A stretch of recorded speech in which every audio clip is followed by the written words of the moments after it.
स्वामी प्रसाद मौर्य ने समाजवादी पार्टी से नाता तोड़ने के बाद राष्ट्रीय सोशलिस्ट समाज पार्टी बना ली, जिसके बाद कयास लग रहे हैं कि उनकी बेटी और बीजेपी सांसद संघमित्रा मौर्य भी इस पार्टी से चुनाव लड़ सकती है। इस बीच संघमित्रा अपने संसदीय क्षेत्र में आयोजित कार्यक्रम में हिस्सा लेने पहुंची, जहां पिता का नाम सुनकर उन्हें गुस्सा आ गया। संघमित्रा ने पत्रकारों पर भड़ास निकालते हुए उन्होंने कहा कि ये सवाल सुनकर मैं परेशान हो गई हूँ। सोमवार को बीजेपी सांसद संघमित्रा मौर्य अपने संसदीय क्षेत्र में कार्यक्रम में हिस्सा लेने पहुंची थी।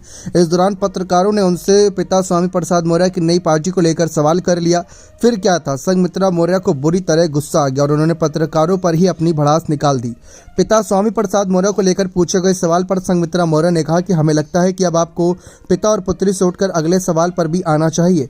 ये सवाल मैं पिछले 2.5 सालों से सुनकर परेशान हो चुकी हूँ। मैं भारतीय जनता पार्टी की कार्यकर्ता हूँ, पदाधिकारी हूँ और भारतीय जनता पार्टी के लिए कार्य कर रही हूँ। तो जब कार्य जिस चीज का हो उस पर बात होनी चाहिए।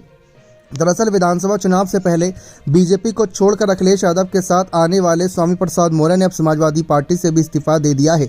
उन्होंने 13 फरवरी को सपा अध्यक्ष को एक पत्र लिखकर पार्टी पर भेदभाव करने का आरोप लगाया और महासचिव पद से इस्तीफा दे दिया। लेकिन जब अखिलेश यादव की ओर से इस पर कोई खास प्रतिक्रिया नहीं आई तो उन्होंने पार्टी से इस्तीफा देकर 22 फरवरी को नई पार्टी का ऐलान कर दिया।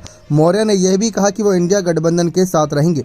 लेकिन आप सभी को बता दें कि दूसरी तरफ स्वामी प्रसाद मौर्य ने अपनी बेटी संघमित्रा मौर्य और बेटे उत्कृष्ट मौर्य की अपनी ही पार्टी राष्ट्रीय सोशलिस्ट समाज पार्टी में एंट्री को लेकर कहा था कि वह अपने विचारों के लिए किसी को भी छोड़ सकते हैं।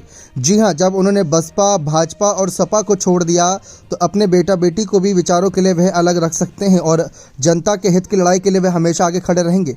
और उन्होंने कहा कि रही बात पिता पुत्री के कहीं ना कहीं संबंध की, तो वह तो टूट नहीं सकता। वह पिता पुत्री का एक संबंध है तो पारिवारिक संबंध तो रहेगा ही, लेकिन राजनीतिक रूप से विचारधारा अलग है। इसी वजह से हम लोकतांत्रिक होने का सम्मान करते हैं इस देश में और लोकतंत्र की वजह से जिसको जो अधिकार है वह उस अधिकार का इस्तेमाल करे। अगर मेरी बेटी चाहती है भाजपा में रहना तो भाजपा में रह सकती है। संघमित्रा मौर्य के लेकर स्वामी प्रसाद मौर्य का बयान था।